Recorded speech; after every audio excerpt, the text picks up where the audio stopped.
Bonjour, bienvenue chez Fenêtre et Menuiserie. Cyril, comme d'habitude, vous commencez à avoir l'habitude de me voir sur les réseaux. On est là pour faire une prise de cote et on va vous montrer comment on prend des cotes, entretapés, tableaux. On va vous apprendre comment on lit un mètre. C'est pas forcément évident pour tout le monde. Allez, on y va. Ça y est, on est arrivé au 4e étage. On va prendre des cotes tableaux. Pour ce faire, on ouvre la fenêtre parce que les cotes tableaux, ça se passe toujours dehors. La cote tableau, c'est la cote entre murs, en largeur et en hauteur. En hauteur, depuis l'appui jusqu'au linteau en haut. Comment on fait? On prend son mètre, on le pose, on lit la mesure qui est dans la courbure. Ici, c'est 1000 ou 100. Ouais, c'est vrai, j'ai l'habitude, on parle toujours en millimètres. Et pour vérifier, on regarde si c'est pas trop tordu, on prend une deuxième cote un petit peu plus haut. Allez, on a la même cote, on n'est pas à 3 mm près.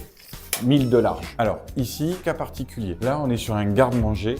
Donc du coup, la partie basse, l'appui, on va le garder parce que ça fait partie de la structure du garde-manger. C'est typiquement parisien. Donc là, quand vous avez cette configuration, il faut impérativement prendre votre cote sur le dessus de l'appui bois et pas sur la maçonnerie. Parce qu'en fait, c'est une fausse maçonnerie. Allez, là, on prend la cote. Donc, depuis le dessus de l'appui jusqu'au linteau, là, on lit dans la courbure Saint-Pau. J'espère que vous avez tous des bonnes lunettes. On est à 1935. Une fois qu'on a pris les cotes tableau, on prend les cotes hors tout. Et les cotes hors tout, ça se passe toujours à l'intérieur. Je ferme la fenêtre. La cote hors tout, là on est ce qu'on appelle dans une embrasure. C'est la cote maximum qu'on peut mettre et qu'on peut fabriquer la fenêtre. Donc là on va prendre de là à là. Et là on lit dans la courbure 1108. On vérifie en haut 1110.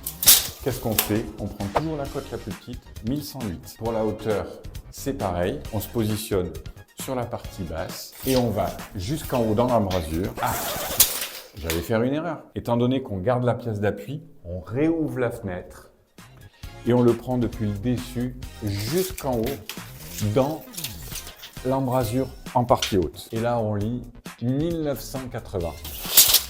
Là, vous avez vos cotes. Il faut toujours déduire un petit peu de jeu pour pouvoir passer la nouvelle menuiserie. Donc, je vous conseille de déduire 1 cm en hauteur pour pouvoir aligner les niveaux et à peu près 1 cm de chaque côté, donc 2 cm en moins. Là, vous avez 1108 de large, on va commander la fenêtre à 1088 de large. Après, on prend la hauteur de la poignée.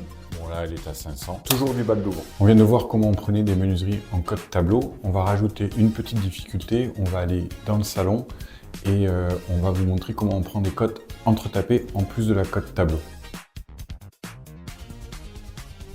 Dites-nous en commentaire si vous avez rencontré des difficultés, lesquelles. On essaiera de répondre à vos questions avec plaisir, avec sourire. À chaque besoin, on vous rejoint.